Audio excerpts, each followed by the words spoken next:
الحمد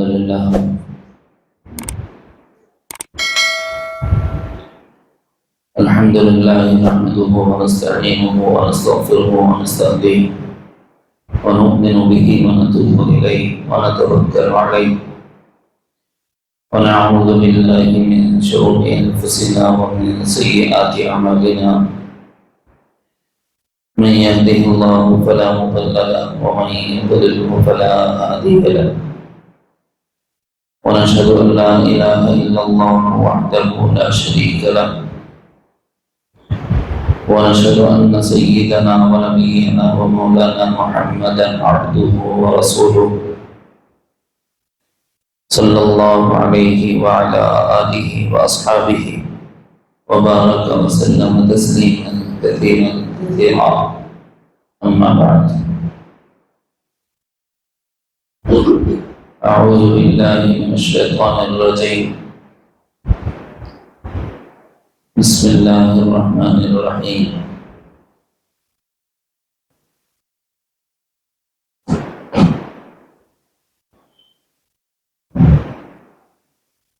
إنما أموالكم وأولادكم فتنة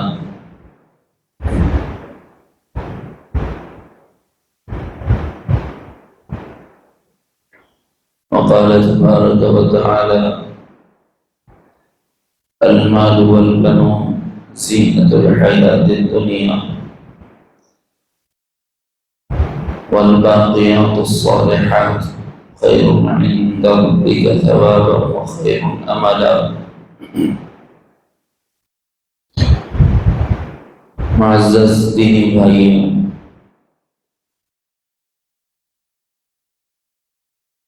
اس وقت باب تزکیہ کا دوسرا جز آپ کو سنایا جا رہا ہے۔ انسان خواہش نفس کی بنیاد پر حق تعالی جل شانہ کی نافرمانی کرتا ہے۔ اس اعتبار سے کمانے میں اور جمانے کے معاملے میں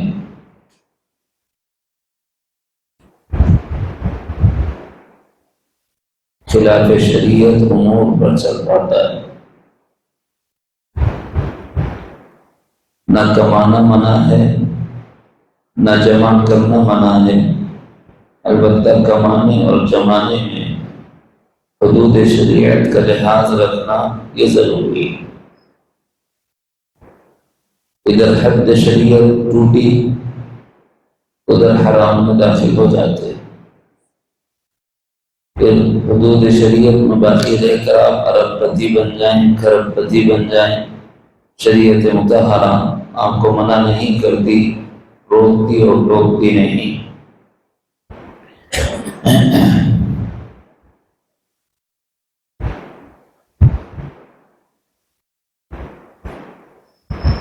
دیکھو، ایک ہے مال کا جمع کرنے والا،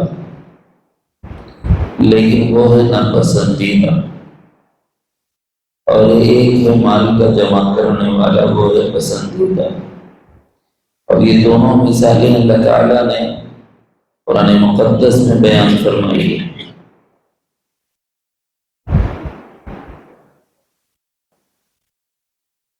وہ جس کو مال دیا گیا لیکن ناپسندیدہ ہے، کون ہے؟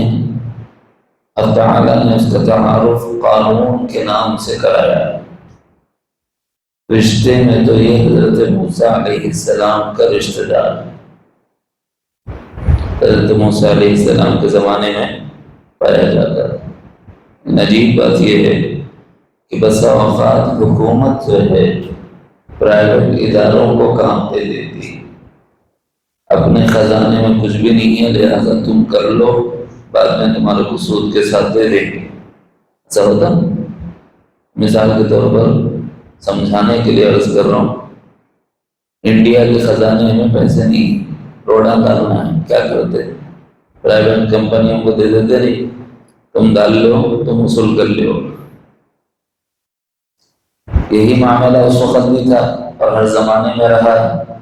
جب وزراء اور بادشاہ اپنے اپنے خزانوں کو دیکھتے ہیں کہ اس میں قوم کی خدمت کے لیے سرمایہ موجود نہیں ہے، تو سرمایہ داروں سے کہہ دیتے ہیں فی الحال تم لگا دو، ہم تمہیں بعد میں لوٹا دیں گے۔ اب وہ اس پر اپنا منافع رکھ کر حکومت سے کما لیتے تھے۔ اب تو اس بات پہ کماتے ہیں جب حکومت کے ذمہ داران دے دیتے تھے۔ ایسے ہی فرعون کو جب کبھی کوئی بڑا پروجیکٹ کرانا ہوتا تھا تو وہ قارون کو بلا کے کام دیتا تھا، یا تو دیکھ لے۔ انہیں بھی اتنا بدماش تھا، جان جان سے جتنا سمٹ کے لوٹ سکتے تھے پورا لوٹ لیں۔ اتنا جمایا آپ سوچ بھی نہیں سکتے اتنا جمع۔ اللہ تعالیٰ جل شانہ نے فرمایا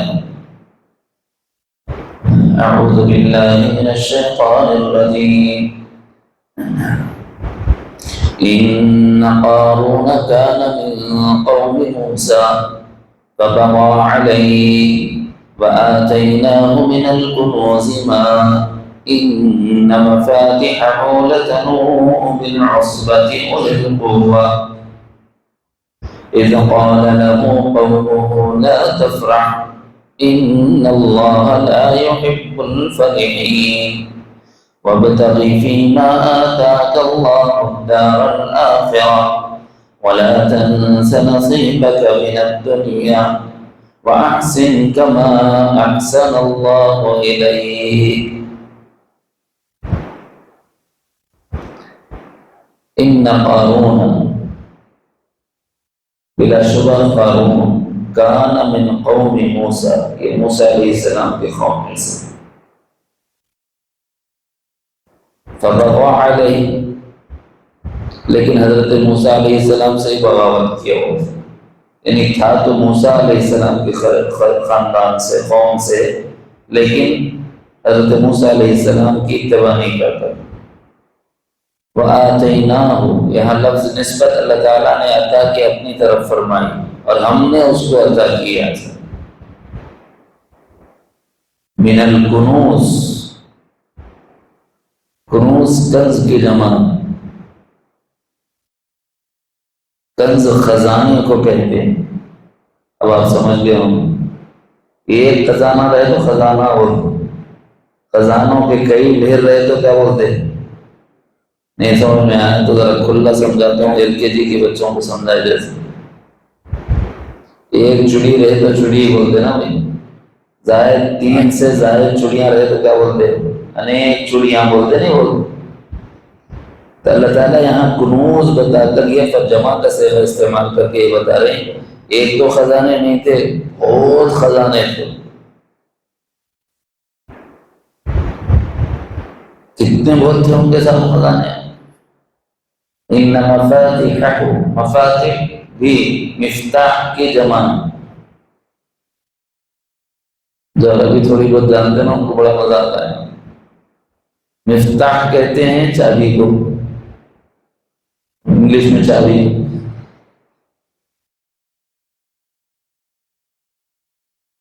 مفاتیح مفتاح کی جمع، یعنی اتنی چابیاں تھیں۔ لَتَنُوءُ بِالْعُصْبَةِ أُولِي الْقُوَّةِ، خالی وہ چابیاں اٹھانے کے واسطے انہیں جو نوکراں رکھا تھا وہ 9 پہلوانوں کی ایک جماعت، ایسی کئی جماعتیں اس کو اٹھاتی تھی۔ جب چابیاں اٹھانے کے واسطے 9 عصبہ 9 کو بولتے ہیں، عصبہ 9 کو بولتے ہیں، 9 سے کم پر نہیں بولا گیا قرآن میں جی۔ تو 9 سے زائد افراد کی ایک جماعت چابیوں کا ایک گچھا اٹھاتی تھی، وہ بھی عام آدمی نہیں، پہلوان۔ اولی القوہ، یہ میرا لفظ نہیں ہے، قرآن کا لفظ ہے، یعنی وہ بھائی ہم اور آپ جا کے ویٹ لفٹنگ کرنا چاہے تو کتنا اٹھا سکتے ہیں؟ 5 کلو، 5 پاؤنڈ، 10 پاؤنڈ ڈال دیے تو بہت ہو گیا۔ وہ بھی اگر 10-12 بار مارے تو بیگم کو بولنا پڑتا تھا سینڈ باؤنڈ لگاؤ۔ کیوں؟ نہیں صاحب کبھی نہیں کرے سو کام آئے ہو۔ ایک آدمی ایکسرسائز کر رہا ہو، ویٹ لفٹنگ کر رہا ہو تو 5-10 پاؤنڈ سے زیادہ نیا نیا آدمی نہیں کرتا، لیکن ایک آدمی عادی ہوتا ہے وہ کتنا کرتا ہے، پھر ہزاروں پاؤنڈ بھی اٹھانے والے موجود ہیں۔ تو جو اس میں سب سے زیادہ اٹھانے والا ہے اس کو سب سے زیادہ طاقت والا سمجھا جاتا ہے۔ سیدھی سی بات ہے، اللہ یہ بتانا چاہ رہے ہیں کہ عام آدمیوں کی طرح نہیں تھے، وہ ہوا ہر فرد اس میں طاقتور تھا۔ 9 افراد، طاقتور افراد، پہلوان قسم کے لوگ، وہ چابیوں کے گچھے اٹھاتے تھے۔ ایسی 9 جماعتیں کم از کم ہیں مفسرین کے نزدیک، چابیاں اٹھانے 9 آدمیوں کی ایک جماعت بھی مانے تو 9 جماعتیں عصبہ کے ذریعے سے بنتی ہیں کم از کم مفسرین کے نزدیک۔ تو جب چابیاں اتنے دیے تو دروازے کتنے تھے ہوں گے، اور اس کے پیچھے خزانہ کتنا تھا ہوں گے۔ جب اس سے کہا جاتا ہے کہ نیکی کے کاموں میں خرچ کرو تو ہنستا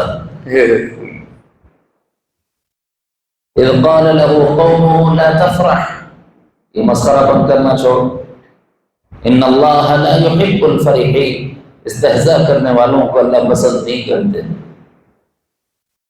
جو کچھ اللہ نے تجھے دیا ہے وَابْتَغِ فِيمَا آتَاكَ اللَّهُ الدَّارَ الْآخِرَةَ، اپنی آخرت کی تیاری کے لیے کچھ بھی چاہت رکھ اپنے اندرون میں، وَلَا تَنْسَ نَصِيبَكَ مِنَ الدُّنْيَا، اور دنیا میں اس آخرت کی تیاری کے لیے جو خرچ کرنا چاہیے اس میں بخل نہ کر، وَأَحْسِنْ، اور لوگوں کے ساتھ حسن سلوک کر، كَمَا أَحْسَنَ اللَّهُ إِلَيْكَ، جیسے اللہ نے تجھ پر احسان کیا۔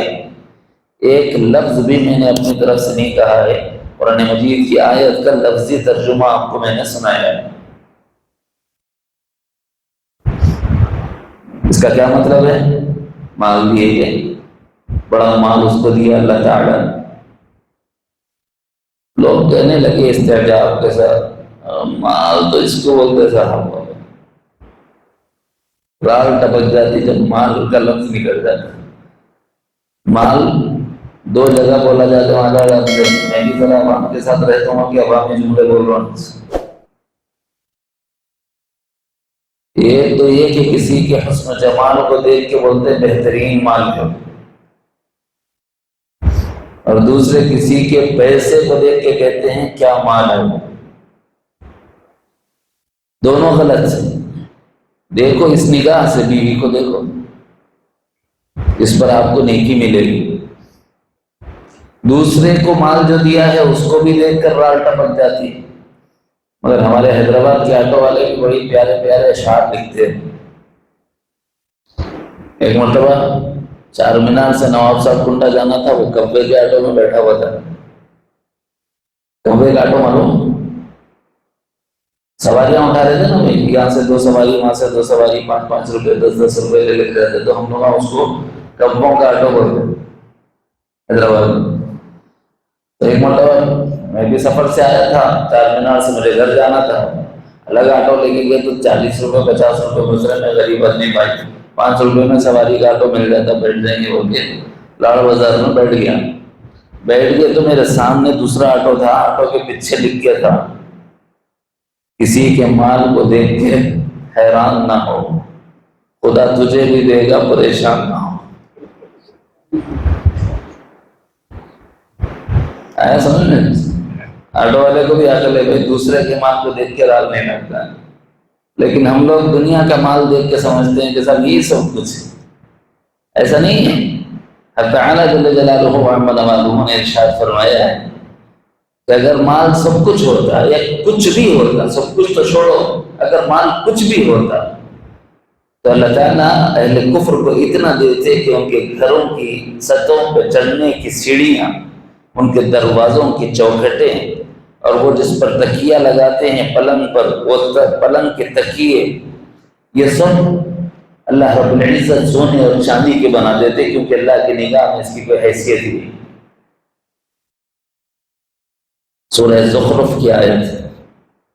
اگر ایمان والے کے ایمان سے گر جانے کا اندیشہ نہ ہوتا تو اللہ رب العزت ایک کافر کو اتنا دیتے کیونکہ اس کو جو دینا ہے یہیں دینا ہے نا، وہاں تو دینا ہے نہیں۔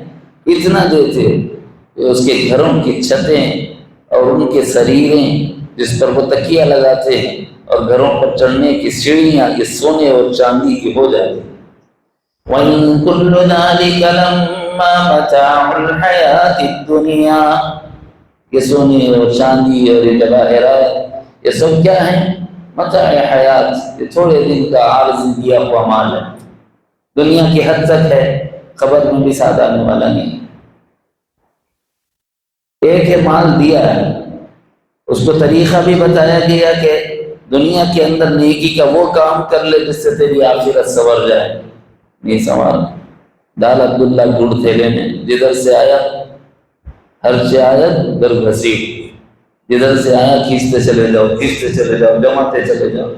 بھئی یہ چیز ناپسندیدہ ہے۔ جائز ہے کہ ناجائز یہ دے، جائز ہے پھر آپ کتنا کھینچنا ہے کھینچو۔ طریقہ سیدنا سلیمان علیہ السلام، ایک طرف اللہ نے قارون کو پیسہ دیا، باوجود اتنا پیسہ ہونے کہ اپنی ناپسندیدگی اس کے ساتھ ظاہر فرمائی۔ ارے اس کو نہیں پسند کرتے تھے، اس کی دلیل کیا ہے؟ اس کی دلیل بھی قرآن ہے۔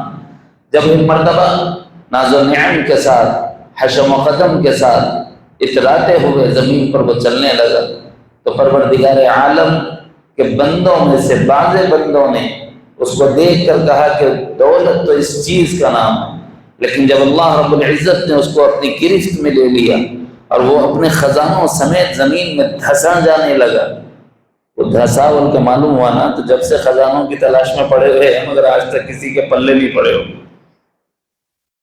آج تک کھوتے نہیں کھوتے، پرانے بلڈنگاں دیکھتے خزانہ ہوں گے، اس قارون کی خزانے کی تلاش میں ہے آج تک قوم۔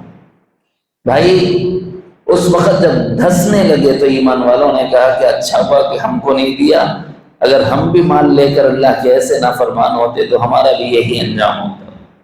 اس سے یہ پتہ چلا کہ اللہ اس سے راضی نہیں۔ کچھ فرما رہے ہیں ساتھی، کچھ فرما رہے ہیں، دیکھو کون تھوڑا درمیان میں جگہ خالی مت رکھو، اس سے تھوڑا سا مجھے تکلف ہوتا ہے، قریب ہو۔ دوسری طرف اللہ رب العزت نے مال دیا، حضرت سلیمان علیہ السلام کو بھی دیا کہ نہیں؟ یہ بھی مالدار، وہ بھی مالدار، لیکن اس طرف کا معاملہ یہ ہے کہ انہوں نے دعا مانگی اللہ سے، رب هب لي ملكا لا ينبغي لأحد من بعدي، اے اللہ مجھے ایسا ملک، ایسا اقتدار، ایسی حکومت، ایسی سلطنت، ایسے ثروت عطا فرما کہ ویسی پھر کسی دوسرے کو نصیب نہ ہو، بس میں ہی اس میں تنہا ہوں۔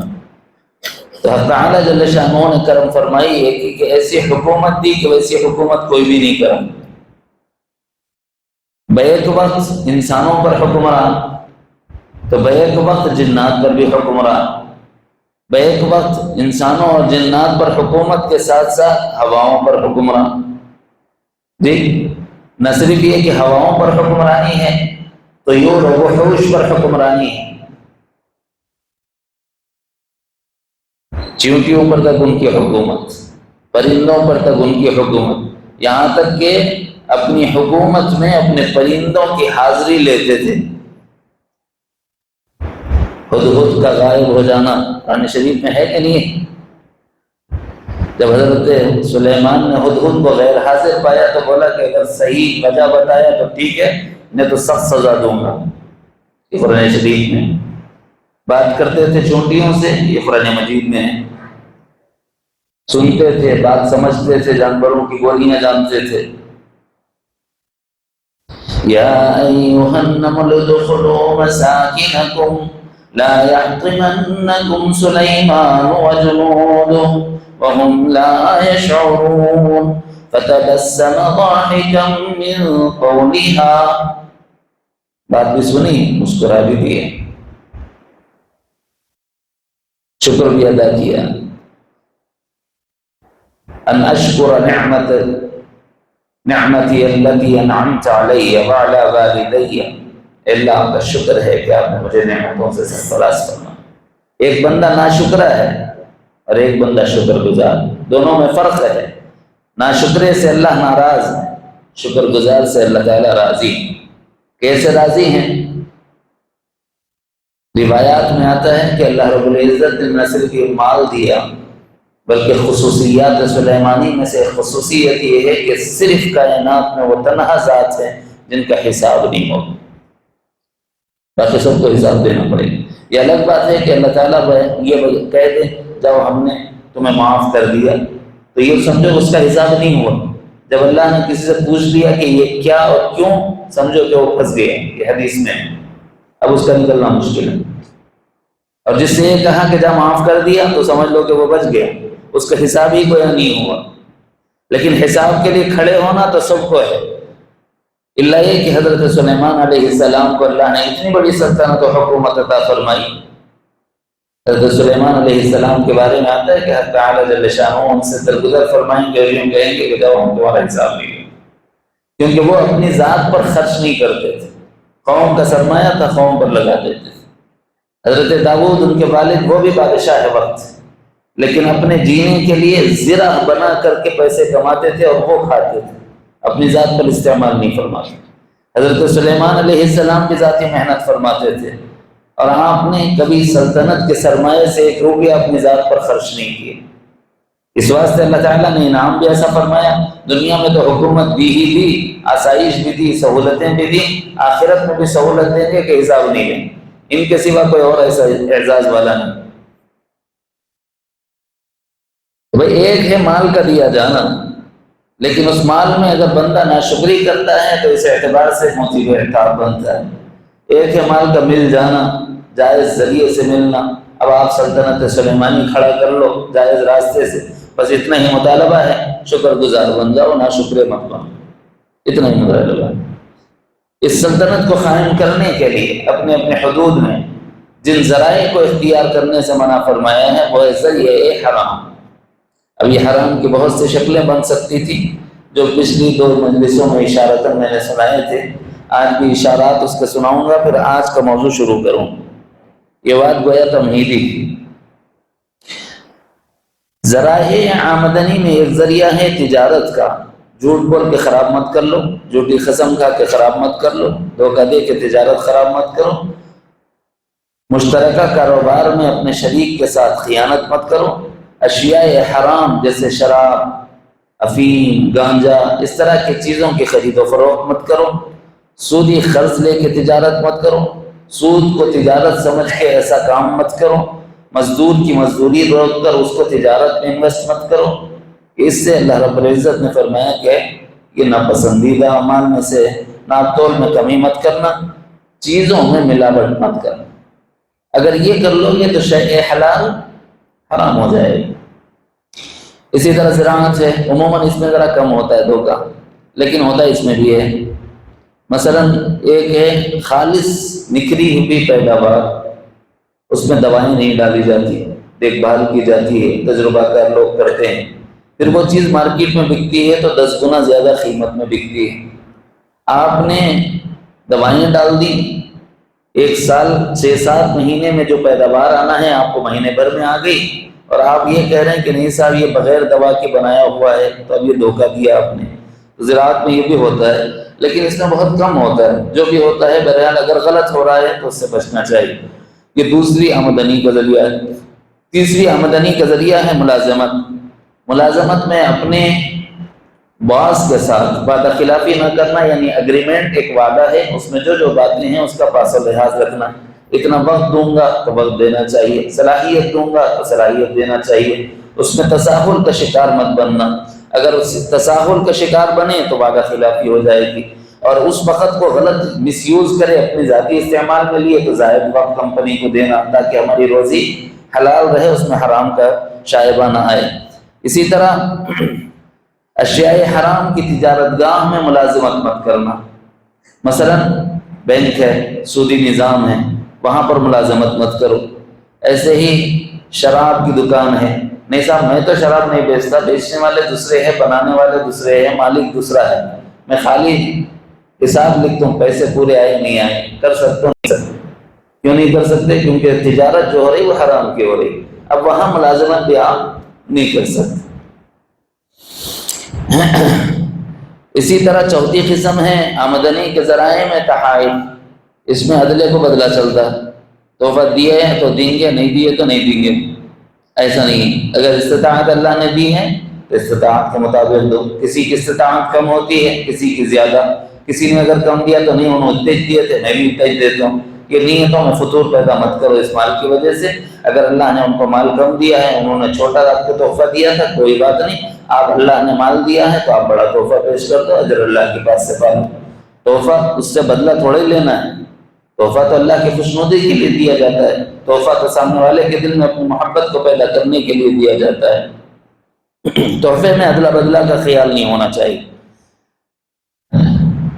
اسی طرح کسی کو تحفہ دے رہے ہیں، بول کے دیتے ہیں لیکن غرض اس کے پیچھے شامل ہو جاتی ہے۔ مثلا ایک آدمی سے کوئی اگریمنٹ سائن کرانا ہے، صاحب ایک چھوٹا تحفہ رکھ لو، جج سے کیس پاس کرا لینا ہے، صاحب ایک تھوڑی سی مٹھائی بچوں کے واسطے لایا تھا، یہ کیا ہو جاتی ہے؟ یہ تحفہ نہیں ہوتا، یہ رشوت ہو جاتی ہے۔ تو فرمایا کہ تحائف میں یہ قسم رشوت کی قبیل سے ہے، اس کو نہیں اختیار کرنا چاہیے۔ گزشتہ ہی کہنا چاہتا تھا، ذہن سے نکل گئی بات، وہ یہ کہ بھائی تحائف میں ایک تحفہ وہ بھی ہے جو شادی سے پہلے دیا اور لیا جاتا ہے۔ ذرا آپ نیچے منڈی ڈال لو، گڑبڑ ہو سکتی ہے۔ شادی سے پہلے اگر ہم نے کہا کہ ہمیں جوڑے کی رقم چاہیے تو لوگ کیا بول کے دیتے ہیں؟ تحفہ ہے انسان نئے دولہے کو۔ قسم خدا کی یہ سور کی طرح حرام ہے، جیسے سور حرام ہے ویسے ہی یہ رقم حرام۔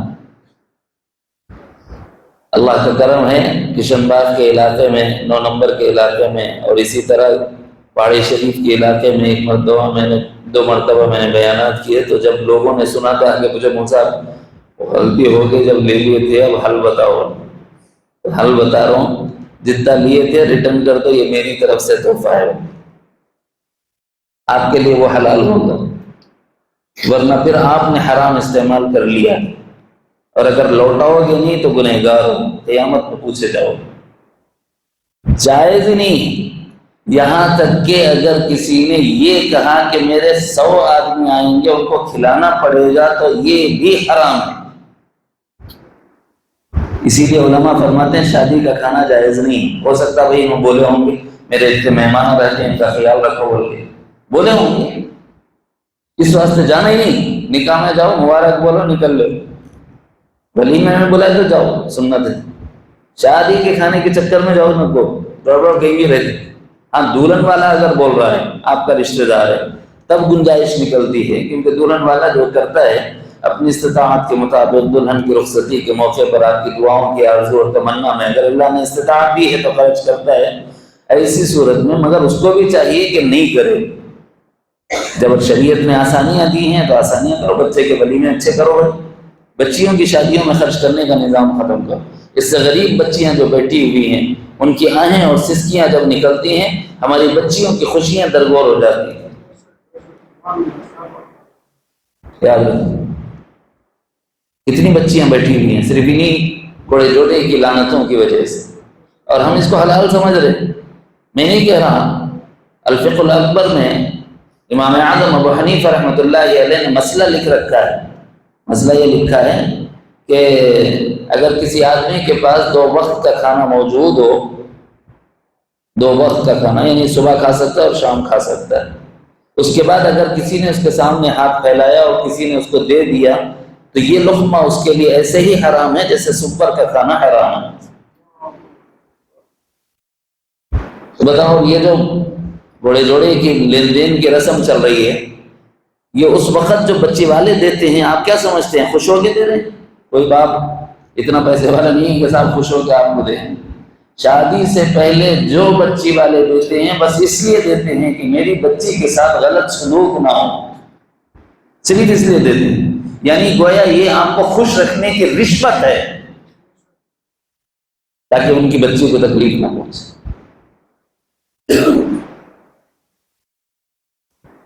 توبہ کر لیں اگر کسی نے یہ غلطی کی۔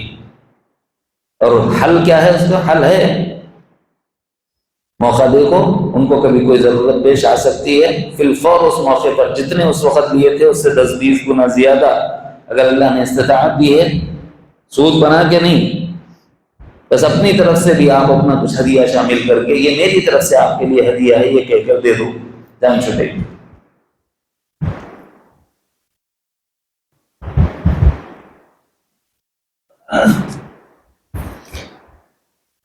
ایک ہے ذرائع آمدنی میں مال غنیمت کا حاصل ہونا۔ مال غنیمت میں بھی خیانت کر کے آدمی حلال کو حرام کر لیتا ہے، کسی چیز کا اپنے پاس روک لینا۔ میں نے گزشتہ مجلس میں واقعہ سنا دیا ہے، اس لیے اب نہیں سنا رہا۔ مال غنیمت کو ذاتی ملکیت سمجھنا، یہ اتنا بڑا گناہ ہے اللہ کی نگاہ میں کہ اگر کسی نے مال غنیمت کو ذاتی ملکیت سمجھا تو اس وقت 3 عذابات آ سکتے۔ نمبر 1 آزمائشیں آ سکتی ہیں، نمبر 2 سرخ آندھیاں چل سکتی ہیں، نمبر 3 چہرے بگاڑے جا سکتے ہیں، نمبر 4 زلزلے آ سکتے ہیں۔ میں نہیں کہہ رہا، حدیث شریف میں 15 کاموں سے منع کیا گیا ہے، ان میں سے ایک کام یہ بھی ہے کہ مال غنیمت کو ذاتی ملکیت جب سمجھا جانے لگے تو آزمائشیں آ سکتی ہیں۔ حل بها البلا، پھر ریحن حمراء او خسفن او مسقن حدیث کے آخری الفاظ ہیں۔ سرخ آندھیاں چل سکتی ہیں، زلزلے آ سکتے ہیں، چہرے بگاڑے جا سکتے ہیں۔ یہ 3 عذابات میں سے کوئی عذاب آ سکتا ہے۔ مال غنیمت میں خیانت کرنا اتنا ناپسند ہے اللہ تعالیٰ۔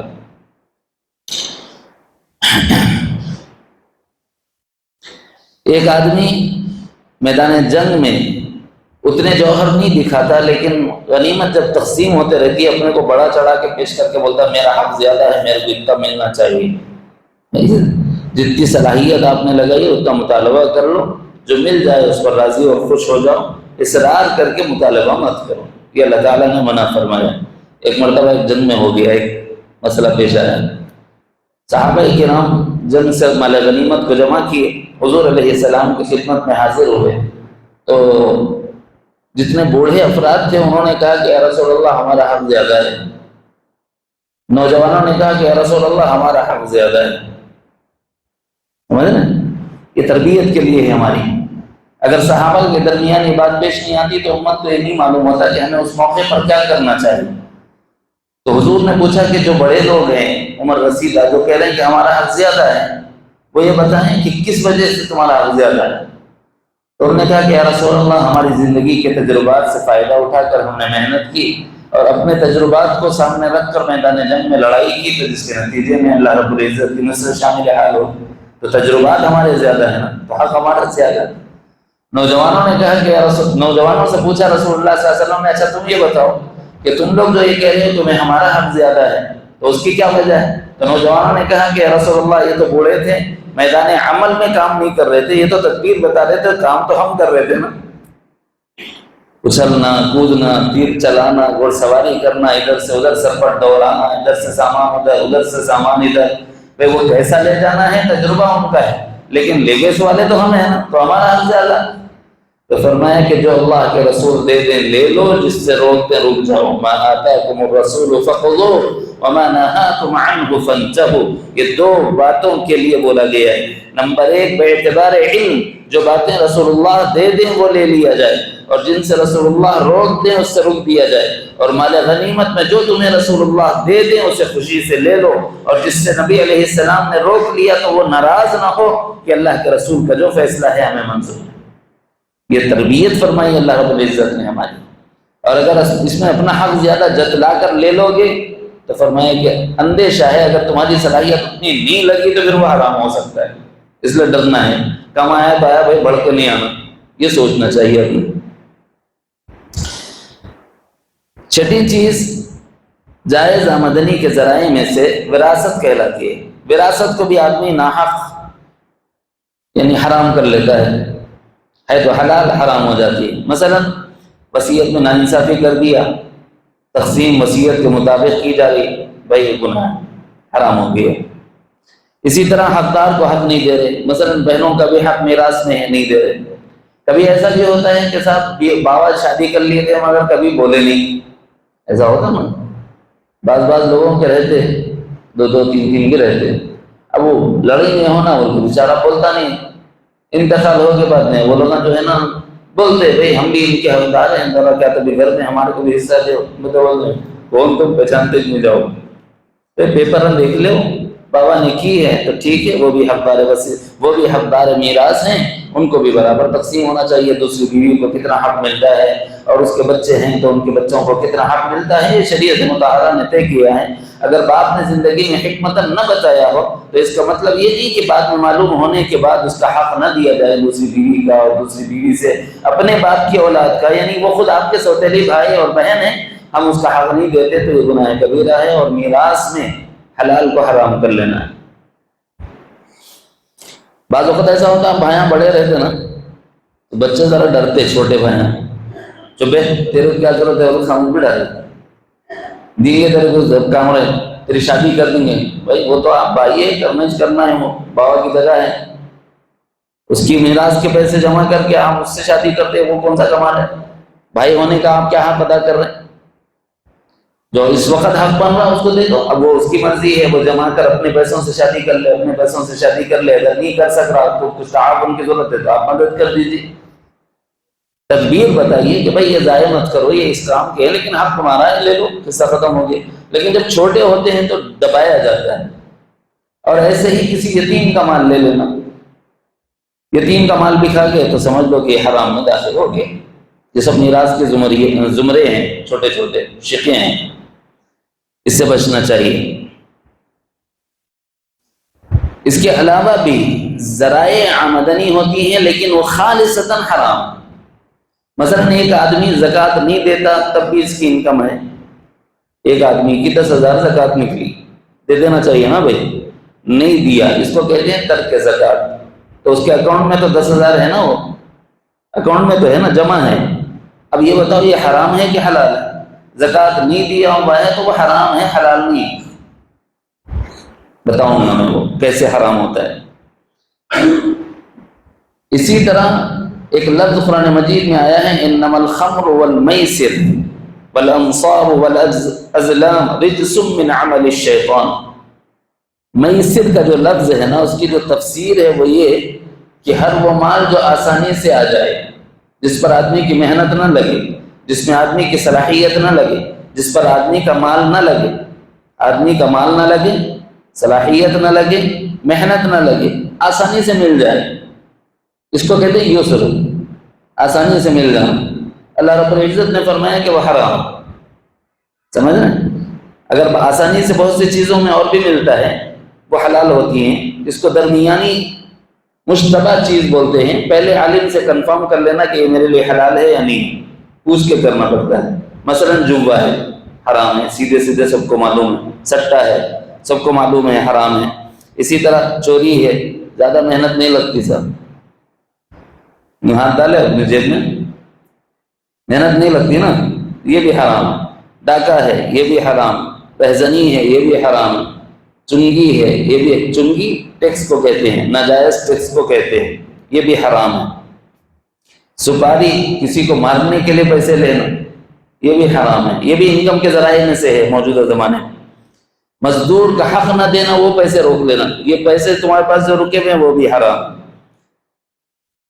قرآن مجید کے احکام میں خرد برد کر دے کے کمانا، یہ بھی حرام۔ یہ بہت نازک مسئلہ ہے۔ اصل میں یہ نازل ہوئی آیت توریت والوں کے لیے، زبور والوں کے لیے اور انجیل والوں کے لیے، لیکن چونکہ وہ اہل کتاب ہیں تو جتنی کتاب والے ہیں وہ سب اس میں داخل ہیں۔ مثلا یہ حرام کیسا ہوتا ہے سمجھا رہا ہوں۔ ایک آدمی ہے یہودی، اس نے زنا کیا لیکن پیسے والا ہے، اس نے پادری سے کہا کہ بھائی جو بھی ہے معاملے کو سلٹا لے، پیسے لے لے کچھ بھی۔ بولے ٹھیک ہے، اتنے کا چیک بنا دو، تمہارے گناہ معاف ہو جاتے۔ اب یہ چھوٹا جتنے چرچ ہے نا اس میں یہ چلتا، اتنے کا چیک لکھ دو تمہارے گناہ معاف۔ ایسا رہا تو کتنا اچھا تھا بھائی۔ اسلام یہ کہتا ہے کسی بندے کے گناہ معاف کرنے سے معاف نہیں ہوتے، خطا کی ہے سزا بھگتو، معافی کی صورت سزا ہے۔ توریت میں زنا کی سزا رجم، انجیل میں زنا کی سزا رجم، لیکن جب وہ مالداروں کو دیکھتے تو ان کے مال لے لیتے اور ان کے لیے مسئلے کو تھوڑا سا بدل دیتے۔ تو اللہ تعالیٰ نے فرمایا ہے کہ تم اللہ کی آیات کو چند پیسوں کے عوض میں مت بیچا کرو۔ وَلَا تَشْتَرُوا بِآيَاتِي ثَمَنًا قَلِيلًا، اگر کسی نے ایسا کر کے کمایا تو یہ مال اس کے لیے حرام، چاہے وہ قرآن والا کرو، چاہے توریت والا کرو، چاہے زبور والا کرو، چاہے انجیل والا کرو، یہ طریقہ جائز نہیں ہے۔ یہ مال یہ بھی ذریعہ آمدنی ہے لیکن حرام نہیں کرنا چاہیے۔ تو یہ دیگر ذرائع تھے جو اس وقت میں نے عرض کیے کہ بھائی یہ حرام ذرائع ہیں، اس سے اپنے آپ کو بچائیے۔ اکل حلال یہ سلوک کے لیے لازمی چیز ہے۔ اسی طرح ایک عنوان ہے، اس کی دو جہتیں ہیں۔ اس کی دو جہتیں ہیں کہ آدمی کے اندرون میں مال کی محبت اتنی ہوتی ہے کہ وہ حق واجب ادا نہیں کر کے پیسے جماتا ہے، حق واجب ادا نہیں کر کے پیسے جماتا ہے۔ مثلا زکوٰۃ دینا ہے، جیسے ابھی میں نے بتایا، حق واجب کی 3 صورتیں ہیں، اصول یاد رکھو۔ حق واجب کی 3 صورتیں ہیں۔ ایک صورت شرعاً واجب ہے، ایک صورت عادتاً واجب ہے، ایک صورت مرغبتاً واجب ہے۔ شرعاً واجب کا مطلب کیا ہے؟ شرعاً واجب کا مطلب یہ ہے کہ اگر تم صاحب نصاب ہو جاؤ اور تمہارے مال پر 1 سال بیت جائے تو اس کے بعد جو تمہارے پاس مال رکھا ہوا ہے اس مال کا 2.5% اللہ کے غریب بندوں پر خرچ کر دینا، یہ شرعاً واجب حق کہلاتا ہے۔ نہیں کرو گے تو سیدھے جہنم میں جلو۔ اتنا خطرناک حکم اللہ تعالیٰ نے سنا دیا ہے، سیدھے جہنم۔ وہی مال ان کے لیے گلے میں پھندا بنا کر ڈال دیا جائے گا اور اس سے داغا جائے گا ان کی پیٹھوں کو اور ان کی پیشانیوں کو، اور وہ کہے گا کہ لے میں تیرا مال ہوں، بڑی محبت تھی نا، گلے میں ڈال لے۔ وہ ایسا ہوگا جیسے تبتا ہوا۔ کون ڈال لیتے؟ گرم چیز کوئی گلے میں ڈال لے سکتے کیا؟ تو زکوٰۃ نہ دینے کی یہ سزا قرآن مجید میں بیان کی، اور زکوٰۃ کے مصارف قرآن مجید میں بتائے گئے ہیں۔ انما الصدقات للفقراء والمساکین والعاملین علیہا والمؤلفۃ قلوبهم وفي الرقاب والغارمین وفی سبیل اللہ وابن السبیل فریضۃ من اللہ۔ یہ اللہ نے فرض کر دیا کہ تمہاری زکوٰۃ کے جو مصارف ہیں، تمہاری زکوٰۃ کا جو مال ہے، ان جگہوں پہ لگنا چاہیے۔ فقراء کے لیے، مانگنے والے لوگ، مساکین کے لیے، غریب نہیں مانگنے والے شرم کی وجہ سے ایسے لوگ، والعاملین علیہا ایسے لوگوں کے لیے جمع کرنے والے لوگ، والمؤلفۃ قلوبہم کوئی آدمی ابھی اسلام میں داخل ہوا ہے، تالیف قلب کے لیے اس کی مدد کرنا، کوئی غریب ہے اس کی مدد کرنا تاکہ وہ اسلام پر مستحکم ہو جائے، اس کو جماؤ پیدا ہو جائے۔ وفی الرقاب غلاموں کو آزاد کرانے پر لگا۔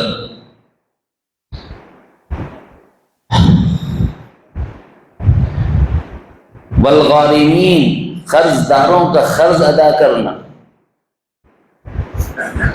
یا بوجھ تلے دبنے والوں کو بوجھ سے نکالنا۔ وفی سبیل اللہ مجاہدین پر خرچ کرنا۔ وابن السبیل مسافرین پر خرچ کرنا۔ ایک آدمی ہے مالدار، کروڑ پتی ہے، سفر میں چلے گیا حج کے، اب وہاں پر بٹوا چوری ہو گیا بیچارے۔ اب یہ آدمی ہے تو مالدار لیکن اب تو مسافر ہے نا، مسافرت کی حالت میں گھر تک جانے کا تک سرمایہ تو چاہیے نا۔ ایسی صورت میں کچھ نہیں ہے تو زکوٰۃ سے اس کی مدد کی جا سکتی ہے، مسافر آدمی۔ تو یہ مصارف ہیں جو اللہ تعالیٰ نے بتلائے کہ ان جگہوں پر اپنے زکوٰۃ کے پیسوں کو لگا سکتے ہیں۔ یہ کیا کہتا ہے؟ حق واجب ہے زکوٰۃ نکالنا۔ ایک ہوتا ہے عادتاً واجب۔ عادتاً واجب کا مطلب کیا ہے؟ وہ جن کی انگلی پکڑ کے تم نے چلنا سیکھا ہے، وہ جنہوں نے پیار سے تمہیں کھلایا ہے، وہ جنہوں نے تمہاری پرورش پر خون پسینہ بہایا ہے، وہ جنہوں نے تمہیں پروان چڑھانے کے لیے رات کے اندھیروں میں دن کے اجالوں میں محنتیں کی، وہ تمہارے ماں باپ ہیں، تم ان پر خرچ کرو۔ یہ عادت ہے، آدم سے لے کے اب تک ہے اور قیامت تک رہے گی۔ جتنے نیک لوگ ہیں وہ اپنے ماں باپ کی خدمت کرتے ہیں۔ عادتاً خرچ کرنا، زکوٰۃ نہ دے کر روک لینا، پیسہ جمع کرنا، یہ بھی حرام ہو جائے گا۔ اسی طرح ماں باپ پر خرچ کرنا لازم ہے، عادتاً نہیں کرو گے حق واجب ادا نہیں ہوگا۔ عادتاً حق واجب کہتے ہیں اس کو، یعنی ماں باپ پر خرچ کرنا، بیوی بچوں پر خرچ کرنا، اپنے کھانے پینے اور رہنے پر خرچ کرنا، اس کو عادتاً خرچ کہا جاتا ہے۔ یہ تو ہر آدمی کرتا ہے، کوئی نئی بات تھوڑی ہے، یہ تو عادت ہے نا، سب کو معلوم ہے، سب اس کے عادی ہیں۔ اگر یہاں بھی نہیں کر کے بخیل آدمی پیسے بچاتا ہے، گھر لے سکتا ہے نہیں لے رہا، جھوپڑی میں پڑا ہوا ہے، تھوڑی سہولت فراہم کر سکتا ہے ماں باپ کو، بھائی بہنوں کو، بیوی بچوں کو، نہیں کر رہا، اچھا کھلا سکتا ہے ماں باپ کو، بیوی بچوں کو، نہیں کھلاتا، اچھا پہنا سکتا ہے، نہیں پہناتا، بخل کرتا ہے۔ فرمایا کہ عادتاً جو حق واجب تھا تم نے اس واجب حق کو ترک کیا، اب اس سے جتنا جماؤ گے وہ حرام ہوگا۔ اس لیے بھائی نوجوانوں، اپنے ماں باپ پہ خوب خرچ کرو، دل کھول کے ان کی خوشی کا خوب خیال رکھو۔ بچپن ایسا تھا کہ ہمارے جی میں صرف ارمان آتے تھے، خیالات آتے تھے، زبان پر بھی آتے نہیں تھے، اس سے پہلے ہمارے ماں باپ نے ہماری فرمائشیں پوری کی ہیں، ہماری خواہشیں پوری کی۔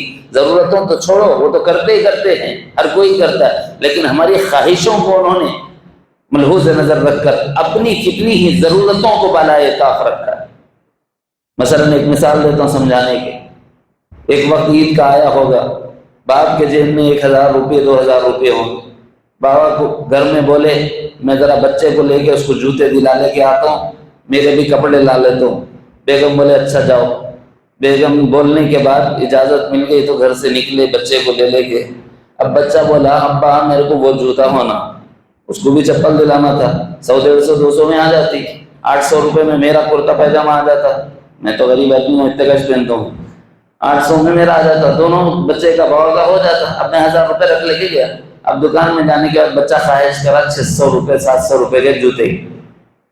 باپ کیا کرتا ہے، میرے پہلی عید کے کپڑے اچھے تھے نا،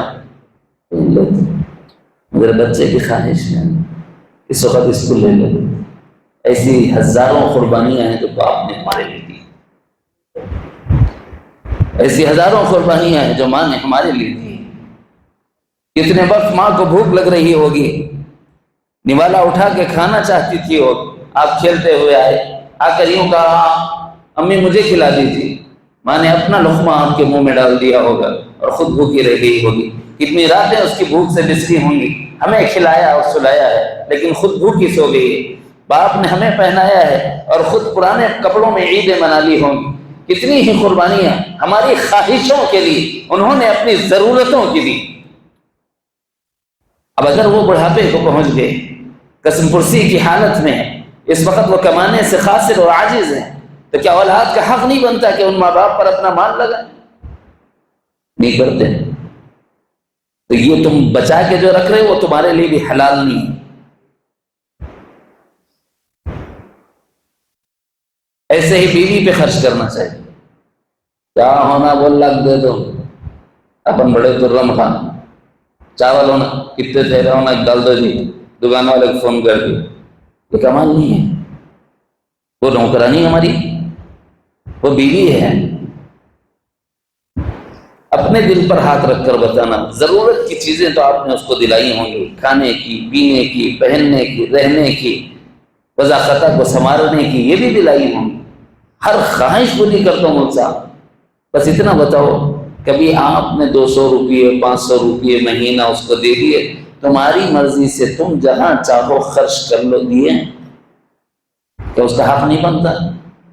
وہ رات دن ہمارے لیے پکاتی نہیں، ہمارے پیچھے ہمارا گھر نہیں جھاڑتی، ہمارے پیچھے ہمارے بچوں کو تیار نہیں کرتی، ہمارے پیچھے ہمارے بچوں کا ہوم ورک نہیں کراتی، ہمارے پیچھے وہ ہمارے گھر کے جملہ کاموں کا انجام نہیں دیتی، کوئی معاوضہ اس کو دیا جاتا ہے، کوئی محنتانہ اس کو دیا جاتا ہے، کچھ بھی نہیں۔ کیا وہ اپنی خواہش سے کسی کو تحفہ دینا چاہتی ہے تو کیا اس کو دے لینے کا حق نہیں ہے؟ اپنے بھائی کو دینا چاہتی ہو، اپنی بہن کو دینا چاہتی ہو، اپنے بھائی بہنوں کے بچے آ جائیں تو کچھ اچھا منگا کر کھلا دینا چاہتی ہو، تو کیا اس کا حق نہیں بنتا اتنا؟ کب ہم نے اپنی بیوی کا یہ خیال کیا؟ نہیں کیا ہے تو عادتاً جو حق ہم پر واجب تھا ہم نے پورا نہیں کیا۔ تو اس کا لحاظ رکھے میرے بھائی، ماں باپ پہ خرچ کرو، بیوی پہ خرچ کرو، بچوں پہ خرچ کرو، یہ عادتاً خرچ کہلاتا ہے۔ عادتاً خرچ کے حق کے علاوہ ایک حق ہم پر اور ہے، وہ حق انسانیت کا ہے۔ امام الانبیاء سید عالم جناب محمد الرسول اللہ صلی اللہ علیہ وسلم انسانیت کے علم بردار بنا کر بھیجے گئے، اور ہمیں انسانیت جو سکھائی گئی ہے کسی اور مذہب میں نہیں سکھائی گئی۔ تمہارا پڑوسی بیمار ہے، وہ دوا لانے کا تک روادار نہیں، وہ بھوکا سوتا ہے، اس کے بچے بھوکے سوتے ہیں، اور ہمارے بچے بریانی کے کھانے کھاتے ہیں اور سو جاتے ہیں، آسودہ حال ہے۔ کبھی آپ نے پوچھا بھی ہے کہ آپ کو کسی دوا کی ضرورت تو میں لا دوں؟ اتنی بھی انسانیت؟ پڑوسی کا تم پہ کوئی حق نہیں، کہ تمہارا یہ گمان ہے؟ پیارے آقا مدنی کریم صلی اللہ علیہ وسلم نے فرمایا للجار حق، اور یہ اتنا فرمایا ہے، اتنی مرتبہ فرمایا ہے کہ صحابہ نے کہا کاش حضور خاموش ہو جائیں۔ کیوں؟ اتنی بار دہرایا، اتنی بار دہرایا، اتنی بار دہرایا کہ اندیشہ ہے کہ اس کے بعد اگر کسی کا پڑوسی بھوکا سویا تو پڑوسی پر عذاب آ جائے۔ کتنے ہمارے پڑوسی ہوں گے، دائیں ہوں گے، بائیں ہوں گے، پیچھے ہوں گے، آگے ہوں گے، اور ہم خیال ہی نہیں کرتے۔ پڑوسیوں کی بہت سی قسمیں، مسافرت کی حالت میں سفر کا مسافر ساتھی وہ بھی پڑوسی، تجارت کی جگہ، ملازمت کی جگہ کوئی ہمارا ساتھ رہنے والا وہ بھی پڑوسی، ہمارا اپنا پڑوسی جو گھر کے آزو بازو رہتا ہے وہ بھی پڑوسی۔ ہم کون سے اپنے پڑوسی کا دھیان کر رہے ہیں؟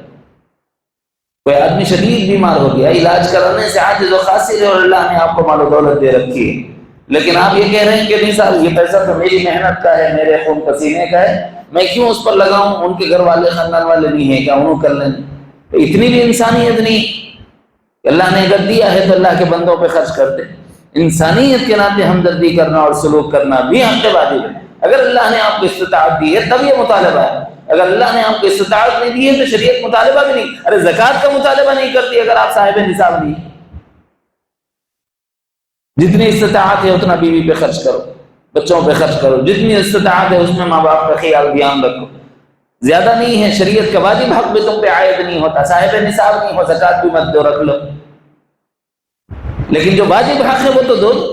اگر اللہ نے دیا ہے تو تمہارے ذمہ ہے کہ خرچ کرو۔ ہم ایسے بہت سے حقوق چھوڑ دیتے ہیں صرف اس لیے کہ ہمارا نفس کہتا ہے کہ اگر دے دوں گا تو میری ضرورتیں اور میری خواہشیں کیسی ہوئی۔ اب یہاں خواہش نفس کو توڑ دینا اور یہ کہنا کہ اللہ نے مجھے دیا ہے، میں اللہ کے بندوں پر خرچ کر رہا ہوں، یہ ضائع نہیں جائے گا۔ حضرات علماء نے لکھا ہے شرح کرتے ہوئے، صحابہ نے فرمایا ہے کہ جو بندہ نیکی کے کاموں میں خرچ کرتا ہے وہ گویا اللہ کو قرض دیتا ہے، بلکہ قرآن مجید میں آیت مذکور ہے، اللہ تعالیٰ نے فرمایا وَمَن يُقْرِضُ اللَّهَ قَرْضًا حَسَنًا فَيُضَاعِفَهُ لَهُ أَضْعَافًا كَثِيرًا۔ تم اللہ کے نام پر قرض دو، خرچ کرنا اللہ کے نام پہ قرض دینا، کون لوٹائے گا؟ اللہ لوٹائے گا۔ کیسا لوٹائے گا؟ بڑا چڑھا کے لوٹائے گا۔ اضعافا مضاعفہ، دو لفظ، دو مرتبہ یہ لفظ کہا ہے، زیادہ سے زیادہ کر کے دے۔ ہماری نظر میں زیادہ، رب کی نظر میں زیادہ۔ اب اس میں کیا فرق ہے معلوم ہے آپ؟ جب اللہ کہہ رہا ہے کہ میں زیادہ سے زیادہ کر کے دوں گا تو ہم جس کو زیادہ سمجھتے ہیں وہ کچھ بھی نہیں ہے۔ ہم اگر پوری دنیا کو بھی تصور کریں کہ یہ زیادہ ہے، اللہ کی نگاہ میں یہ کچھ بھی نہیں ہے۔ میں نے شروع میں عرض کیا اس سے زیادہ دوں گا، یہ اللہ کا وعدہ ہے۔ جب تم نیکی کے کاموں پر خرچ کرو گے، یہ کب ہوتا ہے؟ جب کسی بیمار کو دیکھو، انسانیت کے ناطے اس کی خدمت کرو۔ جب کسی مخلوق کو دیکھو کہ پسا جا رہا ہے، سود کے دباؤ میں پڑ گیا ہے، اسے قرض کی چنگلوں سے نکالنے کی فکر کرو۔ کوئی بے روزگار ہے، اسے تجارت سے لگاؤ۔ کوئی ملازمت نہیں کر سک رہا ہے تو اس کی کچھ مدد کر دیا کرو۔ کوئی بیوہ ہو گئی ہے تو اس کا آسرا و سہارا بن جاؤ۔ کوئی یتیم ہو گیا ہے تو اس کی دستگیری کر لو، اس کی کفالت اور اس کی سرپرستی کر لو۔ یہ ذرائع ہیں انسانیت کے ناطے۔ اللہ تعالیٰ نے فرمائے اگر تم یہ کرو گے تو کیا ہوگا؟ اللہ کو قرض دینا اللہ شمار فرمائے، اور جب تم ایسا کرو گے تو جو اللہ دے گا تم اس کا تصور نہیں کرو گے۔ جو آدمی دنیا میں خرچ کرنے سے رکتا ہے نا، اس آدمی کا مال ختم ہو جاتا ہے۔ یہ قاعدہ ہے۔ شکر گزاری کیا ہے؟ اللہ کے دیے ہوئے مال کو خرچ کرنا اللہ کے نام۔ ایک قصہ سنا کر ذکر کرتے ہیں۔ تو ایک آدمی تھا بنی اسرائیل کا، حضرت موسیٰ علیہ السلام سے اس نے کہا کہ موسیٰ تم کو دور پہ جا رہے نا، ذرا اللہ میں سے ریکویسٹ کر کے بولو میری جتنے دن کی روزی ہے نا وہ پوری اکٹھے دے دو، بولو ایک بار۔ سب کی لکھ دیا نا اللہ نے روزی، کتنا کھائے گا، کہاں کھائے گا، کیسا کھائے گا، کب مرے گا، کہاں مرے گا، کتنا کھا کے مرے گا۔ جب تک آخری لقمہ اپنا نہیں کھائے گا مرے گا نہیں، یہ کنفرم ہے، تقدیر میں یہ لکھا ہوا ہے۔ بھائی یاد رکھو، نبی رحمت صلی اللہ علیہ وسلم نے خبر دی کہ حضرت موسیٰ علیہ السلام نے اس سے پوچھا بھائی کیا بات ہے؟ کہنے لگا زندگی سے بیزارا گیا، اور یہ بھی کوئی زندگی ہے؟ اب بچی کچھ روزی کھائے بغیر تو مرنے والا ہو نہیں، دے دو، میرا مسئلہ ہے، میں کیسا تو بھی نمٹ لیتا ہوں۔ کیا کرنا چاہ رہے ہیں؟ ارادہ یہ ہے کہ پورا خرچ کر دوں گا، میری روزی ختم اللہ میں کے کھاتے میں سے، میرے کو موت آ جائے گی تو مر جاؤں گا، یہ دنیا خسکم جہاں پر دنیا سے نکل جاؤں گا، یہ جمیلے ختم۔ ایسا ہوتا نا بعض وقت دنیا بیزار آدمی کرتا ہے۔ تو اس نے ارادہ کیا، حضرت موسیٰ علیہ السلام نے درخواست کی کہ اللہ دے دیجیے، دنیا بیزار پڑا ہوا ہے، اس کے خزانے، اس کے لیے آپ کی تقدیر میں جتنا آپ نے لکھ رکھا ہے وہ دے دیجیے۔ اللہ تعالیٰ نے درخواست قبول کر لی۔ عجیب بات یہ ہوئی، اس نے نیت کی تھی پورا لوگوں پہ خرچ کر دوں گا، اپن وقت آ جائے گا مر جاؤں گا بول کے انتظار کر رہا ہوں میں، جتنا دیے تھے اللہ نے یہاں پورے کا پورا لنگر لگا کے لوگوں کو کھلانا شروع کر دیا، ہو گیا۔ ادھر کھلاتے جا رہا، اس کی موت آ رہی نہیں، ادھر کھلاتے جا رہا، موت آ رہی نہیں، پیسے بھی آتے جا رہے ہیں ساتھ میں۔ تو موسیٰ علیہ السلام ایک عرصے کے بعد ادھر سے گزرے تو بڑا لنگر چل رہا تھا۔ تو موسیٰ علیہ السلام نے کہا کہ اللہ یہ کیا معاملہ ہے؟ اور اس کی تو جتنی روزی تھی زیادہ سے زیادہ 2 تھیلے تھے ہوں گے چاول، وہ تو ایک مہینے میں ختم ہو جانا تھا، یہ تو اتنے سال کے بعد بھی دیکھے تو مست ہے اور ان میں دوسرے لوگوں کو کھلا رہا۔ بولے موسیٰ مسئلہ یہ ہے اس نے ہمارے ساتھ تجارت کر لی، اور جو ہمارے ساتھ تجارت کرتا ہے وہ کبھی خسارے میں نہیں رہتا۔ سمجھ آ گئی؟ انفاق فی سبیل اللہ، اللہ کے ساتھ تجارت، اور جو اللہ کے ساتھ تجارت کرے وہ گھاٹے کا سودا تھوڑی ہو سکتا ہے میرے بھائی۔ اسی لیے حق کے واجب، یہ اس کی 2 جہتیں ہیں۔ ایک جہت میں نے آج عرض کی ہے، وہ یہ کہ اگر ہم زکوٰۃ نہیں دے کر پیسے روکتے ہیں، ماں باپ بیوی بچوں پہ نہیں خرچ کر کے پیسے روکتے ہیں، انسانیت کے ناطے نہیں خرچ کر کے روکتے ہیں، تو یہ روکنے سے کیا یہ ہمارے لیے حلال ہوں گے؟ بالکل نہیں، یہ ہمارے لیے حرام ہو جائیں۔ تو حلال کیسے حرام ہوتا ہے؟ اس شرط کے تحت آج میں نے 3 صورتیں عرض کی ہیں۔ حق واجب شرعی ادا نہ کر کے، حق واجب عادی ادا نہ کر کے، اور حق واجب انسانیت کے ناطے ادا نہ کر کے آدمی مال بچاتا ہے تو یہ حرام ہو جاتا ہے، اگرچہ کہ اس کا مال ہے حلال، تو اس سے بچیں۔